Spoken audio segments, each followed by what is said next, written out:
unceded land of the Massachusetts tribe that was taken by force in 1641. And I want to acknowledge their continued presence and the presence of neighboring Wampanoag and Nipmuc peoples. So I'm going to start this talk with a little bit about who I am, although many of you already know me. I'm basically a Bostonian, and I was an OBGYN for 40 years almost, and worked in things like healthcare reform and women's reproductive care, and meanwhile catching lots of babies and having a few of my own. And then in the late 1990s, I got involved with work on Israel-Palestine through the Workers' Circle, which is a secular Jewish organization that's right down the street, and an organization focused on Jewish culture and social justice. And from there, I began to organize annual delegations to Israel-Palestine, focusing on health and human rights work. So doing this work led me to write 3 books on the topic of health and human rights in Israel-Palestine, as well as a host of essays and contributions to a number of anthologies, and I made a documentary film, and did lots of speaking engagements, and basically learned a whole lot. So in 2015, this lovely Quaker lady was listening to one of my talks, and she came up to me and said, "You should write a children's book." And I said, "I do not write children's books." And that's always a dangerous thing for me to say, because that night I dreamt a children's book. And it was a picture book, kind of inspired by Naomi Shihab Nye's City Secrets. So I woke up in the morning and I wrote the book down, and I thought, well, I guess I'm going to write a picture book. Then I moved to Seattle, and I realized that I actually knew nothing about writing children's books, and I needed to get an education because children are very different than adults, and the rules are very different. So I joined the Society for Children's Book Writers and Illustrators and the Pacific Northwest Writers Association, and I started going to conferences, and I got involved with a weekly critique group that is still meeting. We call ourselves the Per Sisters. And I started reading a lot of children's literature, basically creating a kind of unofficial MFA for myself in how to write for children. So the picture book turned into a middle grade novel about a Palestinian-American boy and his grandmother from the Ida refugee camp in Bethlehem. It's looking for a publisher if anyone's out there interested. And the rule is that when you finish a book, you don't stop and wait for it to get published, you work on your next book. So I wrote a graphic novel about a cat that lives in the Shuafat refugee camp. And I actually have an interested publisher, and I'm working with an artist in Gaza, so it's a complicated relationship. He's fabulous, but he does live in Gaza. So we'll see how that turns out. We've got 20 pages so far. And then I wrote this young adult novel, Finding Melody Sullivan. So this is a book about trauma, both personal and political, about loss, relationships, love, identity, questions about how to live a moral and honest life. But the thing that makes this different from every other teen drama is that much of the book takes place in Hebron, in the West Bank. And part of my motivation for all of these books, for having Palestine be a character, is because there's an almost total absence of, or distortion of, the Palestinian experience, the Palestinian narrative history in children's literature. And if you think about it, in pop culture, the stereotype is, terrorist, religious extremist, misogynist. I mean, think about what pops into your mind when you say the word Arab. Do you think of the people who invented algebra and coffee? Probably not. If you say Palestinian, how many people think, don't they have that great poet Mahmoud somebody and their food is so great? Probably not. So there's a lot of work to be done. And this erasure of reality starts very early in children's literature. And I want to give a nod to my friend and colleague Nora Lester-Murad, who's also just written a young adult novel about Palestine. And she and I are working on some of the stuff that I'm going to be talking about. So what kind of issues do you see when you look at children's literature? Well, you see cultural appropriation, you see erasure through the denial of Palestinian lived reality, you see erasure just through plain deception, and you also see some kind of both-sidism. Both sides are really decent people, they just have to get to know each other and then, sing kumbaya and everything will be okay. And sometimes you see active pushback and accusations of anti-Semitism if there's anything sympathetic to Palestinians or critical of Israelis. And I want to give you some examples. So in 2004, there was a book called Israel's ABCs, a book about the people and places of Israel. And on page 5, there was B is for Bedouin. Well, that's fine. But then it says, Bedouins are Arab people who come from Israel's deserts. And the problem with that is that Bedouins lived, cultivated, herded on those deserts for hundreds and hundreds of years, and then the Israelis came and took away their deserts. So they got it upside down. In 2018, there was a very, very controversial ABC book called P is for Palestine. And the author was accused of horrible violence and anti-Semitism, and there was huge pushback for any bookstores that carried it, and temples were all upset, and there was a big mess on Facebook. And one of the big problems was that I was for Intifada. And so they were accused of inciting violence. And the author said, no, Intifada means that it's a celebration of resistance against an oppressive occupation. And then just 2021, there was a children's book, Ra Mujdara, which is a 12-page board book. We're talking kids ages 1 through 4. And one of the lines is, everybody loves hummus. Well, probably true. But then it says, that's just one of the great variety of foods found in Israel among its diverse cultures. When in actuality, hummus is a food in the Arabic world that was discovered by Eastern European Jews who came to Israel and fell in love with hummus. So again, it's kind of upside down. Now, everybody loves Big Bird, and there is a Welcome to Israel with Sesame Street. And this book could have been written, and possibly was written, by AIPAC, which is a pro-Israel lobby. So what are the problems with this book? Well, there's one line, where in the world is Israel? And there's a map, it's a mustard-colored map, and it shows Israel, Gaza, West Bank, Golan Heights, all in the same color. Now, if you squint, you can see a little dotted line, and if you know something, you know that on the dotted line, they're saying that there's occupied territory. But no one mentions occupied territory.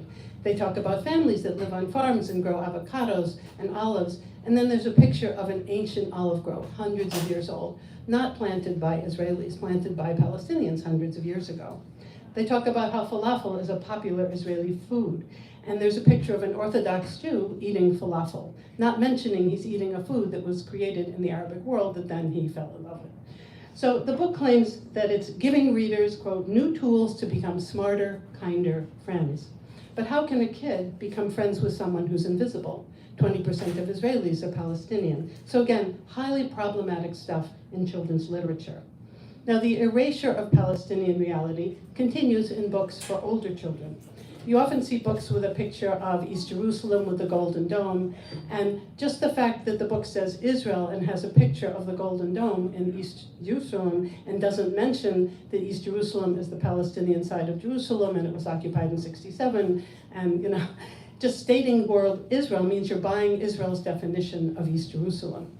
Now, there are occasional books about coexistence. They're usually written from the point of view of some Israeli kid who stumbles upon a Palestinian and they become friends and everything is good. But they studiously ignore political conflict or any critical information about the occupation. But it doesn't have to be this way. There are more and more books being written by people from the Middle East and sometimes getting published, wearing a hijab, what it was like to be an Arab after 9/11, books about Syria, Lebanon, Egypt. And it's a small number of books, but they promote the idea that the world is actually a very diverse place. And there are different groups, and they have different experiences, and there are conflicts, and there are wars, and people get hurt, and we need to understand this. And that the US has a role in this reality, just like it has a role in the reality of a lot of other places.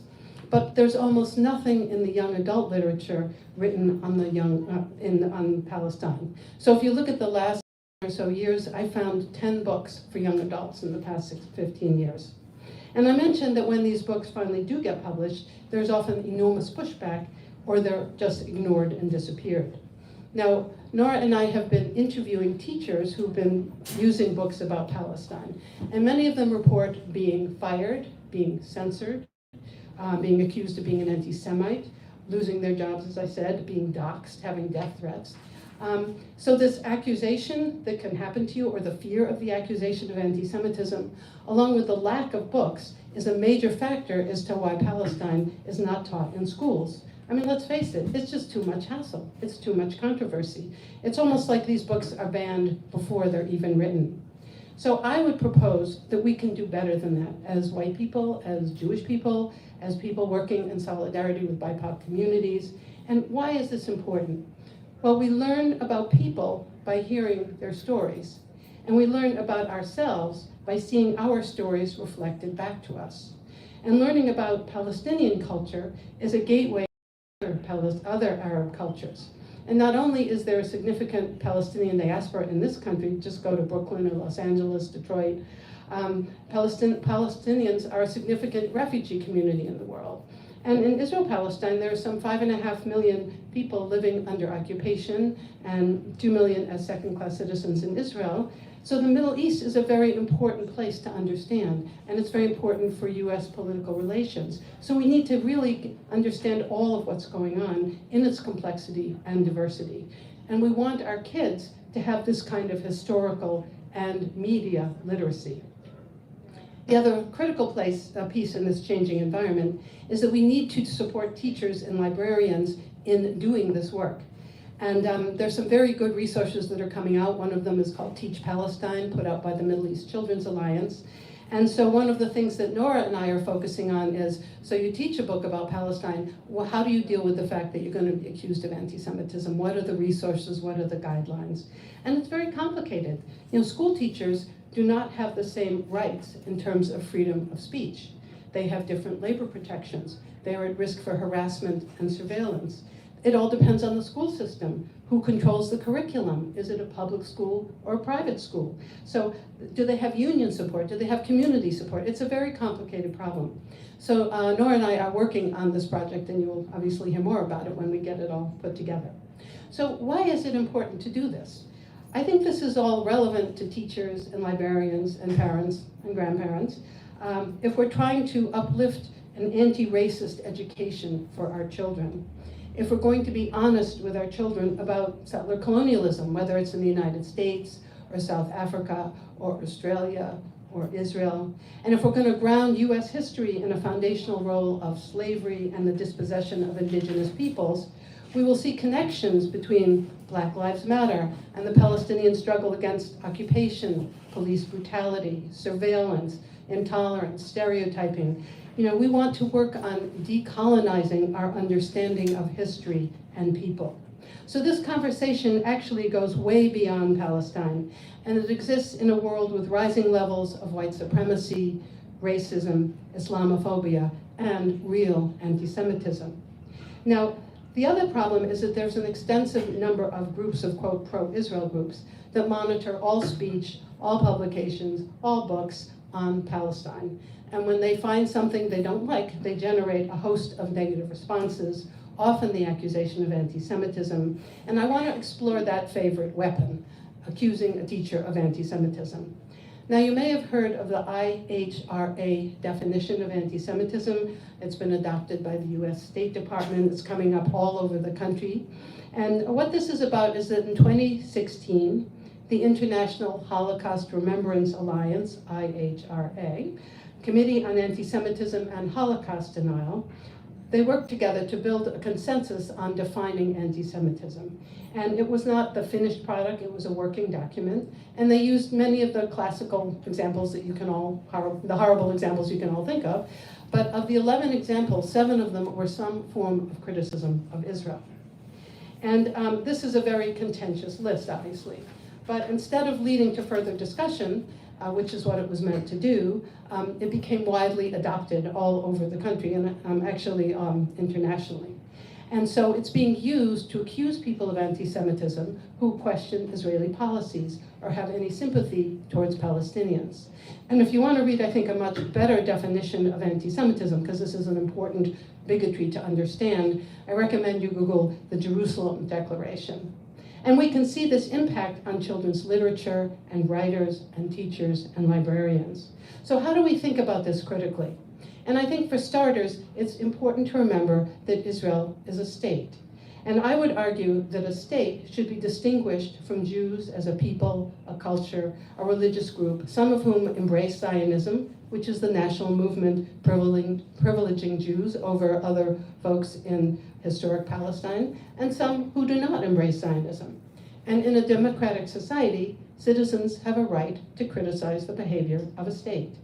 And it's interesting to me that many religious leaders, academics, and activists are challenging the long-standing belief in Israeli exceptionalism, in the claim that Israeli policies should not be criticized due to the experience of the Holocaust, and the uniqueness of Jewish trauma, suffering, and victimhood.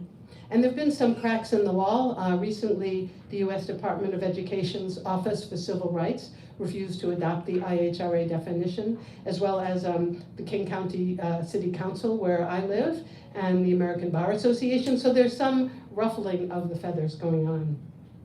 And I think it's very important that denunciations of anti-Semitism must be credibly nested within opposition to white supremacy, racism, and Islamophobia. And if we do not distinguish between valid critiques of the policies of the Israeli state and anti-Semitism, we're really allowing right-wing forces to weaponize anti-Semitism. And that will ultimately suppress freedom of speech and open debate, and make the term anti-Semite ultimately meaningless at a time when it is really critical for us to understand what it means. And publishers are not immune to these forces. Now, in the world of publishing children's literature, the industry has made a vocal commitment to uplifting what's called own voices, voices that are not usually heard, and to diversity. And I would suggest that publishers could do even better by incorporating Palestinian voices into their commitments to center diverse voices, and also by taking a stand to protect and promote Palestinian children's books, writers, and books on the topic. So this is obviously why all the reasons that you should buy my book and read it, and share it with all the young adults you know, and also suggest to librarians, teachers, community groups, that they should be reading it, and they should be obviously inviting me to come talk about it.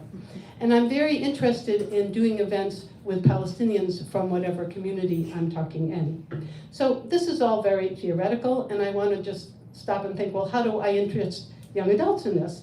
How do I educate without preaching? How do I normalize a conversation about Palestine and Palestinians? So if you think about it, when you write a novel, you need to entice the reader to care about something they didn't know they needed to care about, to tell a good story, to make the characters and their crises real and compelling, and to evoke empathy for diverse kinds of voices. And so I want to show you just how I did that, and so I'm going to read a couple of pages from the beginning of the book. So the first chapter is called Camel in a Backpack. Melanie gazed out the wide window of her favorite diner, the Buttered Biscuit, as an orange-bellied towhee foraged in the thick shrubbery, and the earthy smell of unwashed mugs, the earthy smell of old coffee drifted over her face, reminding her of the pile of unwashed mugs her dad had left in the sink.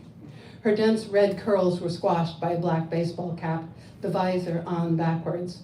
Yes, my dad said that bird is on some endangered list. Did you know that? Yasmina popped a loud pink bubble and tucked a stray hair into her blue hijab. A rim of sweat had collected on her forehead, and the black kohl lining her brown eyes glistened. Melanie rolled her basketball, sticky wet with cut grass, across the table. Don't be gross. Yasmina grabbed a paper napkin to wipe the green Formica surface.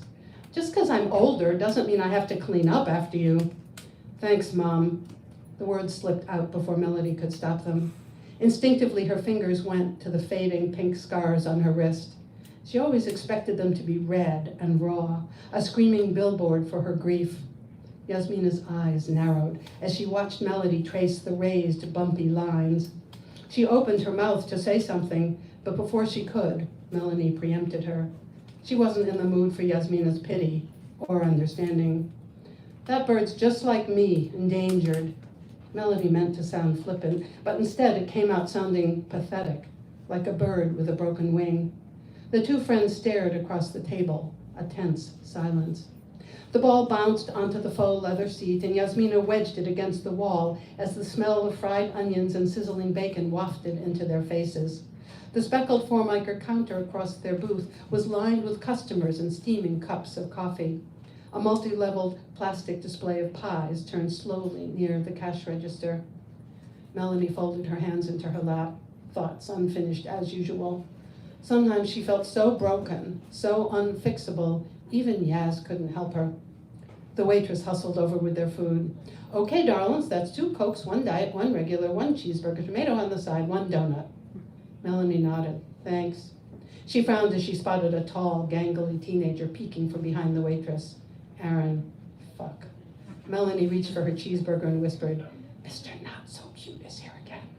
Like an annoying brother who won't leave me alone. Hello, lover boy. Yasmina popped another bubble, wrapped her gum in a paper napkin, and slid the donut toward her side of the table.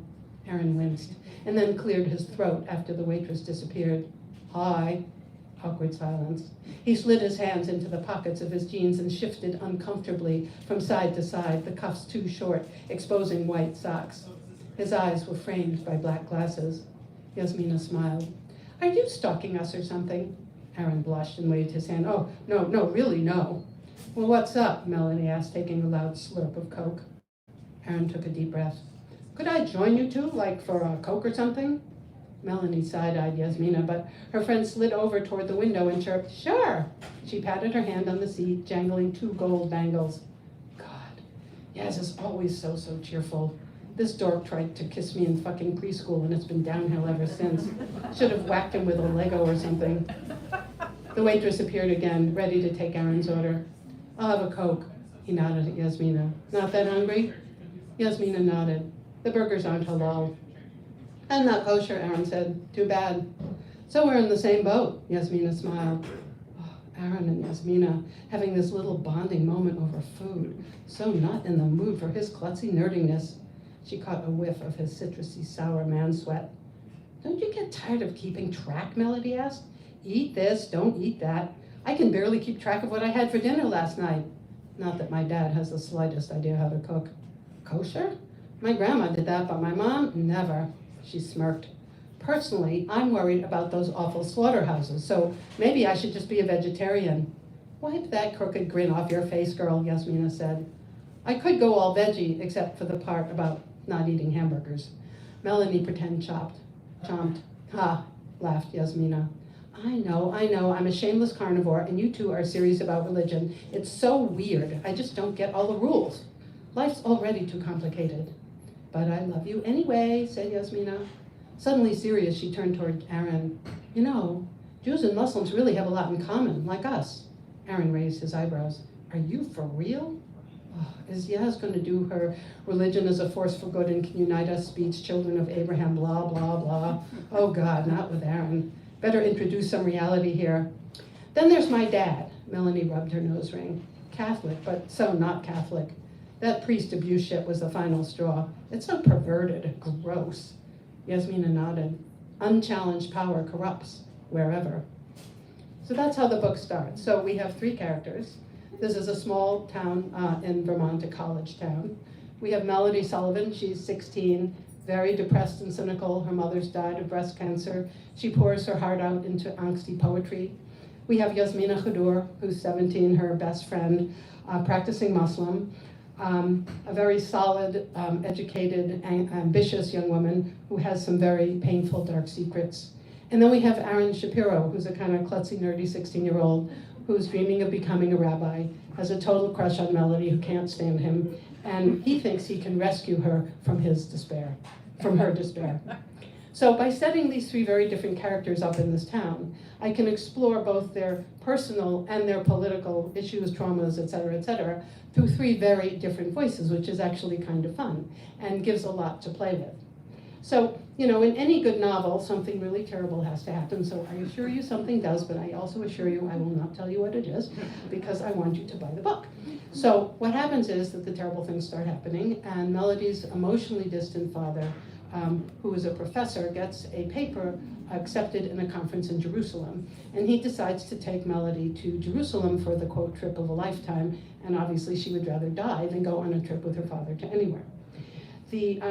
She's also then, once she's in Jerusalem, he hands her a map and leaves her to wander the old city and like enjoy the architecture, which she's not interested in, and also to negotiate with some Israeli cousins that she's never met. The only thing that gives her a little courage is that Yasmina is visiting her family in Hebron, and you know, she's looked at the map and she knows Hebron's real close to Jerusalem, so in her fantasy she'll be able to be in touch with Yasmina when she needs her.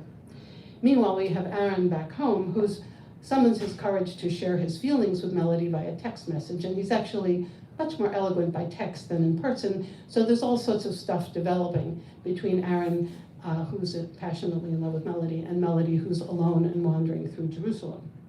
So obviously a lot of more terrible things have to happen, it being a novel, an YA novel. And then in response to this, Melody impulsively decides, when she figures out that Yasmina can't actually hop on a bus and come to Jerusalem, that she's going to go to Yasmina.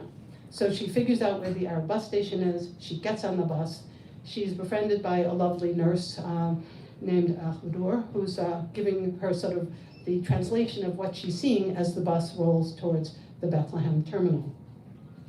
So in the course of this, Melody has to discover the occupation, and she has to see it through her own eyes.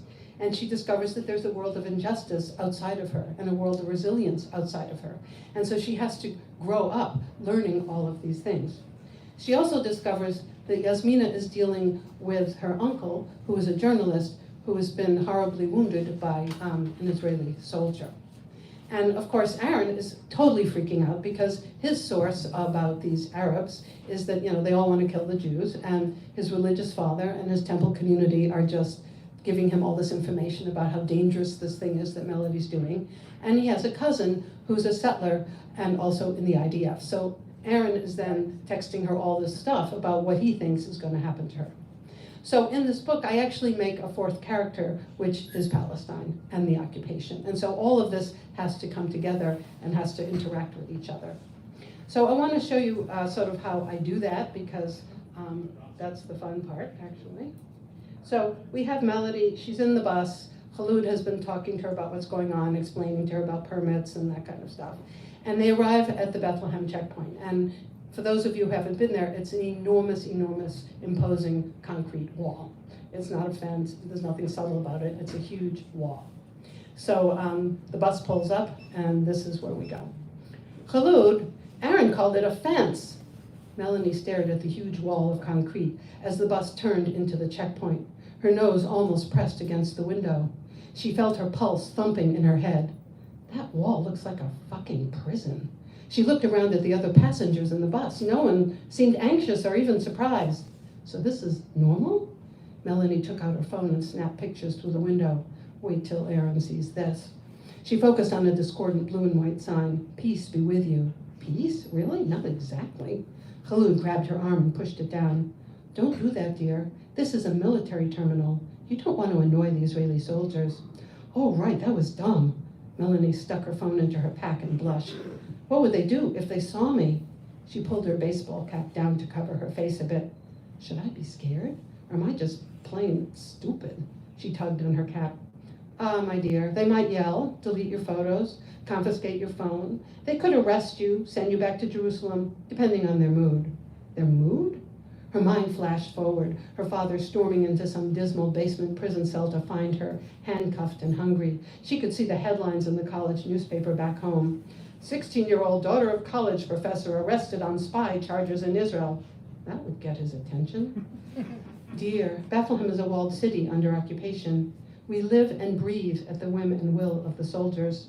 They're mostly young boys and girls, not much older than you, but they have huge power over our lives. Every day can be a surprise. Khaloud smiled. But you're an American. You'll be okay. Melanie felt a new bolt of anxiety. She grabbed her silver bracelet and pressed her fingers around it and stared at her wrist. Stay away from the handcuffs, okay? Come, let's go. Khaloud snatched Melody's hand and motioned to her to leave the bus with the other passengers. They walked up a steep concrete-covered passageway into the checkpoint, through a gate, and began threading into lines guided by blue metal fencing. Melanie stared open-mouthed at the soldiers watching overhead, automatic rifles pointed down at the travelers below. She felt bewildered, but Khaloud gestured for her to push through a 6-foot-high narrow steel turnstile into another queue. The light on the turnstile turned red, green, closed, open. Melanie waited for the green and pushed. On her third attempt, she heard a welcome click and felt the smooth steel bar against her skin. A voice in Hebrew barked from a loudspeaker. Melanie looked around, trying to figure out where the voice came from. People were pressed against other travelers, all waiting. Her calves and lower back tightened up from the anxious standing still. The sweaty smell of day laborers mixed with the perfume of an elegant woman in a wide hat standing in an expanse of multicolored hijabs. Melanie looked at the faces around her and felt a mix of tension and resignation. Unlit cigarettes hung from the lips of some of the men. A heavily armed soldier leaned up against a white wall, scanning the crowd, gripping his automatic weapon, deliberately chewing gum. Melanie looked up and noticed cameras everywhere. It is a fucking prison. So things go from there, as you can imagine. So I'm gonna stop now with one final comment, which is that as an old white Jewish lady, it was critical for me to earn my creds through years of work and travels to the region, multiple friendships, interviews, and with this book also to get advice and feedback and vetting from Palestinian colleagues. And I particularly want to acknowledge one friend and colleague who actually grew up in Hebron, and she was my guardian angel to be sure I got Hebron right, and her name is Libna Alzarum. So I'm gonna stop now for the Q&A. I do wanna mention that there's a website on Alice Rothchild Books where I have a teacher's guide and I'm developing resources and more materials.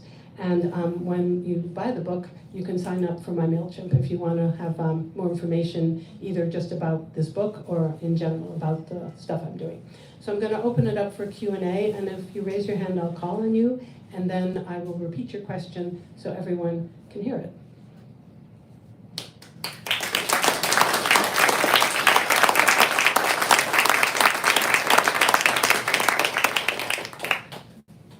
Yes. Alex, I'm curious how you landed on Vermont as the state. This book seems a little bit unlikely with some of the.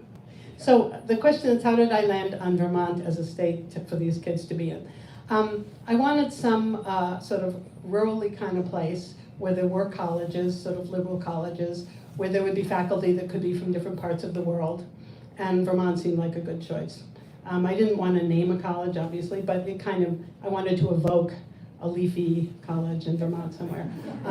And you know, they have professors from all over the world and people go there. And so it seemed like a nice, easy place to have them start. And it also would have a place like the Buttered Biscuit. You know, not every college town has a diner. So I wanted it, you know, the book actually, I got this, one of the things you work on when you're trying to figure out a story, you know, when you're rewriting it is I figured it has to begin and end in the same Buttered Biscuit. So it was really important to have a nice diner to land them in after they went off on their adventures. Yes. Alan? Yeah. Oh, you're not raising your hand. Yes. So your daughters are well beyond the age of your protagonist here. Yes. How much time did you have, or did you have some other teenagers looking at the language Right. and looking at the interactions and see how that made sense? Yeah. So the question is, did I have other teenagers, you know, reading and that kind of stuff? So I did have I asked a couple of teenagers to read the book in various iterations. And you know, when you ask teenagers to read a book, oftentimes they don't. And the ones that do say things like, yeah, it was a pretty cool book, you know, I mean, so I didn't get like an in-depth analysis of teenage language from teenagers. But what I did do is read lots of books about teenagers. And I also, you know, when I was out in the world, I was like listening to how teenagers sound. You know, one of my friends said, well, just go sit in a mall, you know. But there was a pandemic and I didn't want to sit in the mall. So, you know, but I just had my ears open to like, what do kids sound like? And what do they sound like in movies? What do they sound like in other books where teenagers are talking? So that was one of the things that I did. Now in my critique group, some of my critique partners have teenagers. So they would veto certain things and say, oh, yeah, that's exactly what they would do, you know. So I got some feedback that way, but I would have loved to have like, you know, some very, you know, ambitious old teenagers who would be willing to give me a critique, but that's a tough call. I got teenagers to tell me like what movies they like, or you know, things they tried to explain social media to me, which was fairly hopeless, so I just settled on some generic texting that wasn't identified because it would have probably been gone by the time the book came out. But you know, I could have been much more sophisticated in the social media stuff, but it was that was like beyond my pay grade. Another question? Yeah. Nancy. So this has been launched. Has it attracted any negative sort of critiques from the naysayers? So she's saying, this has been launched, has it gotten any negative feedback? So it was launched last Thursday, so it hasn't had enough time to offend people, I think. And also, you know, if you're looking for books on Palestine and you see a book called Finding Melody Sullivan, it won't like catch your eye immediately.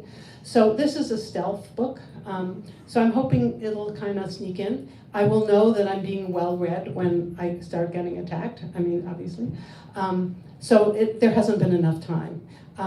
The things I've found is, you know, I'm trying to figure out how do we get a book out in the world, and the way you get a book out in the world, you know, young adults don't buy books, so you have to sell it to the people who buy books for young adults. So that's parents, librarians, and teachers. So, like, I applied to the American Teachers Federation, which is a big conference, a union conference, and got turned down. I don't know whether I got turned down because they weren't interested in the book or 7,000 other people applied, you know, who knows. I've applied to the American Library Association National Conference. You know, I'm trying to think of how I get it out there. I've had some success with, there's a group that does multicultural books who got very excited about this book. So I've now, you know, I've been interviewed by them and they're doing a podcast on me, and they're gonna, I'm gonna do some workshops with teenagers about writing your own story and use this as a mentor text. You know, so I'm finding ways to creep in. Another thing that I've heard is very important is that there are certain awards that are given to young adult books. So, you know, I keep talking to people like, hey, would you like to nominate me for award? Would you read my book and see if you know. So I have to sort of keep, you know, it's not like a publisher these days, even a big publisher, and this is a little publisher. And I should just share with you that the publisher actually died in October, so it's a publisher that's got a skeleton staff right now because they're trying to survive. They're not offering me, you know, a promoter. I'm the promoter. So I have to figure out, you know, I have to write to every library. I have to put my name on the list of conferences. I have to look for multicultural events. You know, that's how I get it out there. And then there'll be pushback if it gets out. If it doesn't get out, no one will notice, yeah. Can I ask a follow-up? Sure. Have you introduced it to Rethinking Schools? Yes. Rethinking Schools is a very wonderful book looking at how we educate our kids and anti-racist agendas and all this kind of stuff, and I'm in conversation with them. Yes. Yes. Medicine is not a career noted for nurturing creativity. I'm wondering how you either found or maintained a creative voice in 40 years of practicing medicine. How did I retain a creative voice practicing medicine? Well, although medicine is, you know, a lot of hard work and science, I found it a pretty creative thing to do because you're working with patients and every one of them is different and they have different styles and different needs. So there was like, the doctor brain was a creative brain. You know, I wrote as a kid and I swore I would never be a writer because my mother was a writer and you never want to be like your mother, obviously. And so I actually wrote my first book out of desperation. I had had back surgery and I was out of work for a year and a half, and it was either, you know, become psychotic or write a book, and it was that kind of balance. So, and I was on Percocet, so I didn't know I couldn't do it. So you know, I fell into writing seriously because of the situation I found myself in. And then once I discovered that I could actually write a book, and that a publisher would actually publish it, it's pretty intoxicating, even if it's a total pain in the ass to have it happen. And then I wanted to do it again and more. I was very, very, very lucky that my first 3 books, the publishers came to me and said, I want to publish your book. And I was like, you do? You know, so that spoiled me because I thought that's how you get a book published. Little did I know. And of course, the world of children's literature is a totally different ballgame. You know, because everybody thinks, you know, children's books, how hard could it be? Well, it turns out it's incredibly hard to write a good children's book. And publishers get, you know, thousands of people who think they can write children's books that can't. So the competition is enormous and the slush pile is huge.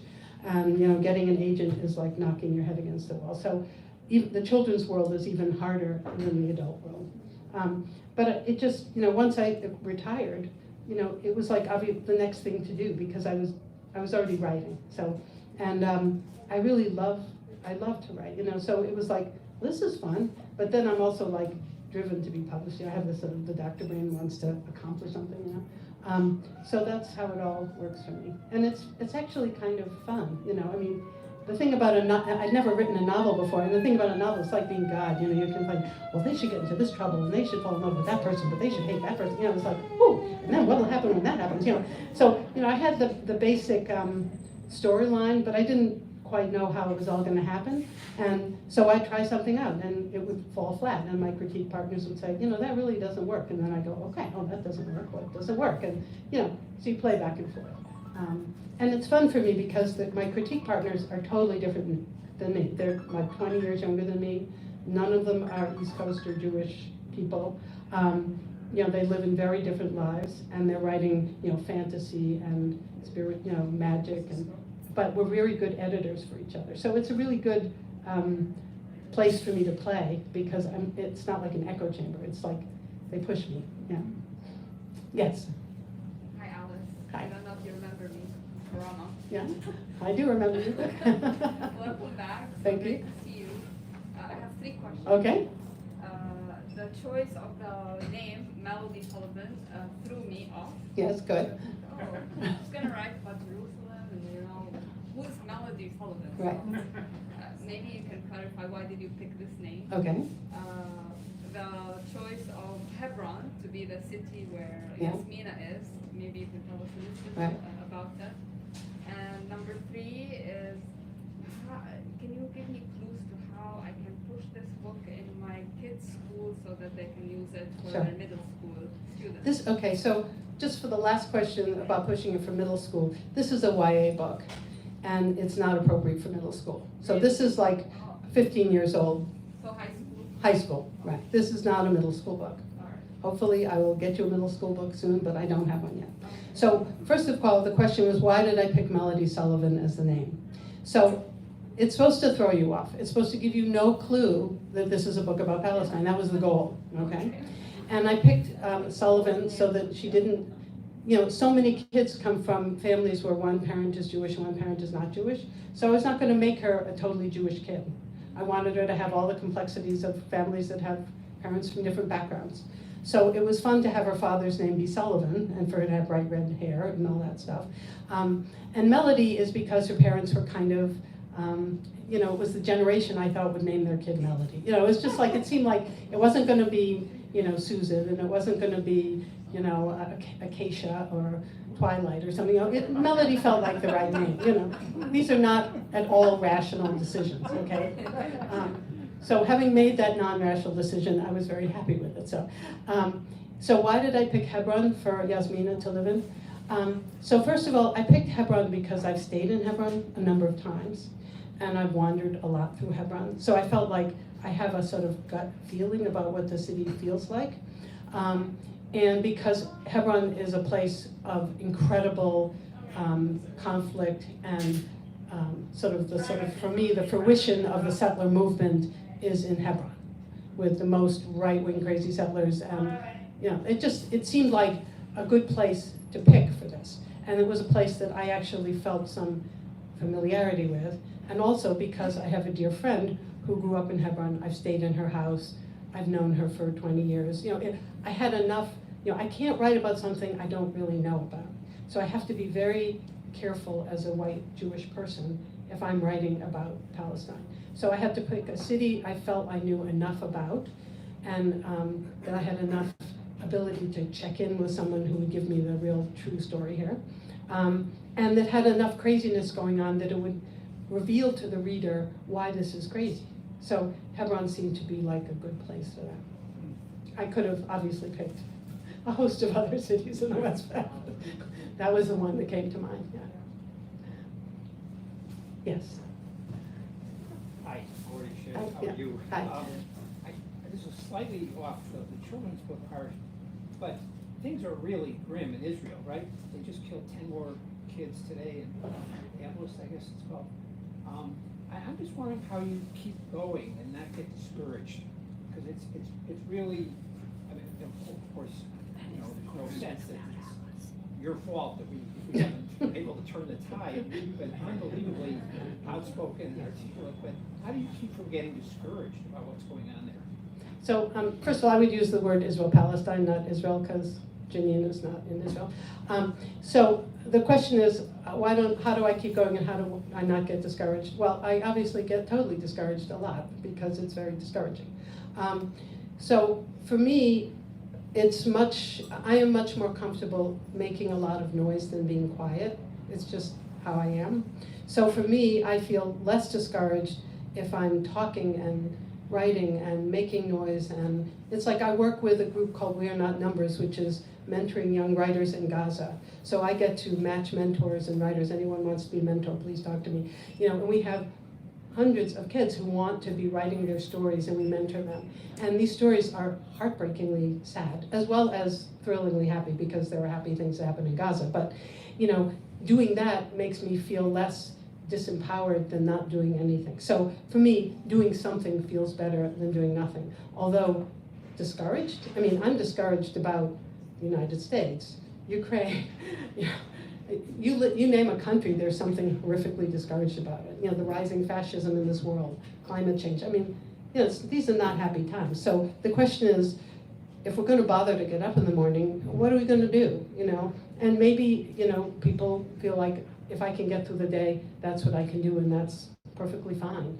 But you could also feel like I need to do one little crumb of something that might make a difference, even though I don't have any delusions that we're making a big difference. But when we started doing this work, it was 97, we couldn't use the word Palestine. You couldn't use the word apartheid. I couldn't have this book reading in this bookstore very easily. I gave a book talk a couple of years ago in Seattle, and Stand With Us came and yelled at me and screamed at me and carried on. It's nice that they're not here tonight, or maybe they are and they're being quiet, but things internationally are different. There's a Palestine Writers Conference going on in this year that will bring together writers on Palestine and Palestinian writers from all over the world. That wasn't going on 20 years ago. So there's much more happening, but there's much more bad things happening too. But they're happening all over. Fascism is here too. It's not just in Israel,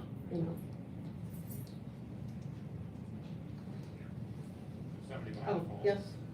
Oh, yeah, I have a question for you. What was my research, people who were enslaved in Massachusetts? Yeah. Back in the 1700s, so I had a particular spark of being interested in the subject. So I was wondering what the subject was there a particular spark for you that led you to sort of carry the torch for the cause? For solidarity with Palestine. So the question is, what was the spark that got me interested in this part of the world? And that's a whole very long story, actually. But as a Jewish person growing up in Sharon, I had a very traditional Jewish family. We loved Israel. I went there when I was 14, and I was like in heaven. I'd never heard the word Palestine or Palestinian. It just didn't exist in my lexicon. And as I was growing up, my parents weren't religious, but they were very culturally Jewish. So, Jews were, chosen people, but not by God. We were chosen to be responsible people and chosen to work for justice. And, our tribe survived the Holocaust, so we would never do anything bad to other people because we know what suffering is like. That's the tone that I grew up with, and I really sincerely believed it. And I loved Israeli dancing, and I went to Hebrew school, and I had a bat mitzvah, and I did the whole schmear. Then I got to college during the Vietnam War and started, even though I was pre-med and not taking much liberal arts, I did have some consciousness about what was going on. And I learned about, colonialism and imperialism and racism and things that I hadn't given much thought to. And so, because I think about these things, it then became clear to me that I had this cognitive dissonance. I had the perfect country that could do no wrong, and then I had an understanding of British imperialism and colonialism and Islamophobia, and they kind of cooked. But as many of us back then found, if we said the P word or questioned something about Israel, every relative that we had would start screaming at us and tell us to shut up, basically. So that tempered that discussion for a while. And then what happened was that a bunch of us were in Workman Circle, which you may know what it is, and we were trying to figure out what we were going to do for our sort of political activism. And it was a fateful Yom Kippur. And we decided that it was the year of the Israeli 50th anniversary. And there was going to be this huge, big celebration on the commons with fireworks and Israeli bands and bagels and blah, blah, blah. And we thought, well, what we're going to do is we're going to write a proposal for a peace forum. Because we were back then, we just need to make peace. And back then, the two-state solution was like a radical, crazy, lefty idea. And then the powers that be would reject it, and then we would have a protest march, because that's what we knew how to do, right? We protested the Vietnam War, we protested for women's rights, we knew how to protest. So we got together and, without knowing a whole lot, wrote this proposal, handed it in, and they accepted it. And we were like, oh my God. We don't know what we're doing. So we very rapidly decided that we better get educated. And we started meeting. And we started meeting with Palestinians in the Boston community and just having people tell their story, which was a real eye-opener. And we started meeting with lefty Israelis who were against the occupation, we just rapidly educated ourselves. And by that point, the new Israeli historians were writing the sort of more, the archives had been open, there was much more information to audiences like us, although Palestinian historians had been writing for years and we just didn't know about them. So we started reading more. And once you see what's going on, you can't unsee it. And then here, this guy here and I, we started doing these medical delegations. And again, traveling to the region and working in a clinic in Jenin or in Hebron or in Gaza or somewhere, you learn a lot. And you can't pretend that you don't know it. And you see how soldiers behave even towards us, because we were on the wrong side. Or you get harassed in the airport every time you go in and out. It's not a mystery as to what the political dynamic is. So the deeper I got in, the deeper I got in. And the more I got in, the deeper I got in. And then I got to know more people and have more connections. And it just became, I felt very responsible as a US citizen. And because we give, $3.8 billion a year in military aid. Plus political cover and blah, blah, blah. So as a US citizen, I felt responsible, and as a Jewish person, I felt responsible. And then as someone who had been there and seen, I felt responsible. So it just all came together to become a passion. Any other questions? Yes. Hi. Hi. There is, as we know, a horrible reaction going on in Israel, but there is a left in Israel, and I'm wondering if you are hoping that your book also can be distributed in Israel and find an audience there. The question is that although things are pretty dire in Israel right now, that there is a left, and would my book be of interest to the left? So honestly, the left in Israel is pretty tiny and pretty squashed. And I think they would have no need for my book. And I'm not here to tell Israelis what they should be doing. I'm here for us to think about what we're doing. My first book, which was about my own Jewish journey, was translated into Hebrew and published in a Hebrew press. I have no idea if anyone read it, but it does exist in Hebrew. But this isn't a book for lefty Israelis. They have their hands full and they know what they're doing. But they're really being squashed, and it's getting harder and harder. I mean, soldiers are now, shooting and arresting Israeli activists, Jewish Israeli activists. So it's gotten worse for them, and they're not. The country is really in a kind of frightened right-wing swing. Although the thing that I find interesting is that we keep hearing about hundreds of thousands of people demonstrating in Tel Aviv against Netanyahu, fighting for democracy, and I feel like, what democracy are you fighting for? Israel has never been a democracy. It's a democracy for Jews, but it's a democracy. It's not a democracy for all its citizens. So, I'm happy that people are demonstrating against Netanyahu. That's a fabulous thing, but they're not. It's not.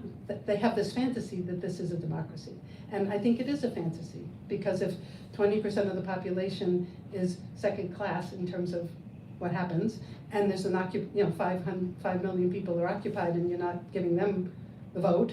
It's what kind of delusion is this? So it feels like a lot of the quote Zionist left hasn't really grappled with what the core problem is.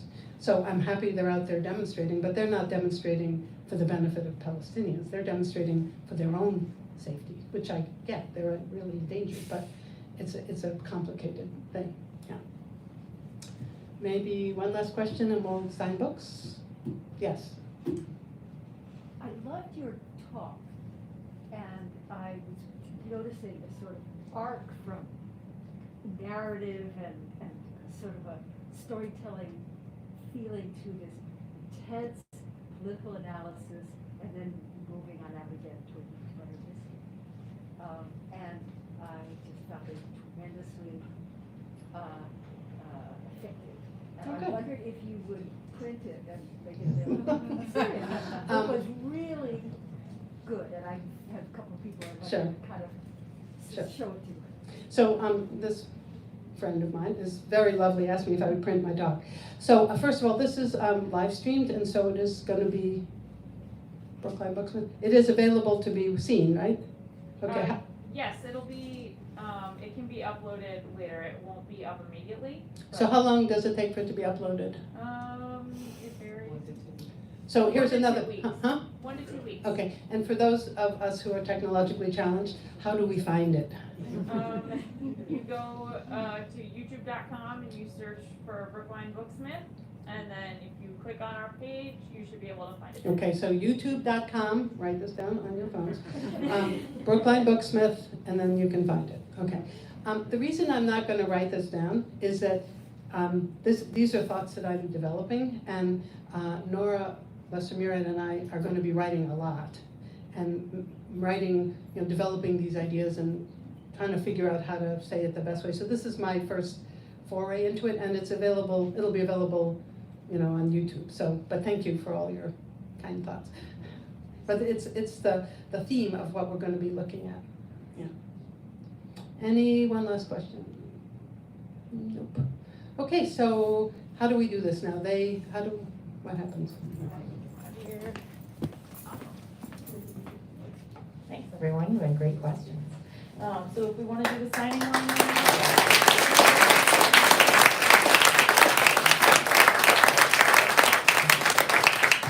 Alice, you can stay right where you are. I'll clear the mic away, and then we can form a line starting at the table and going towards the back of the store.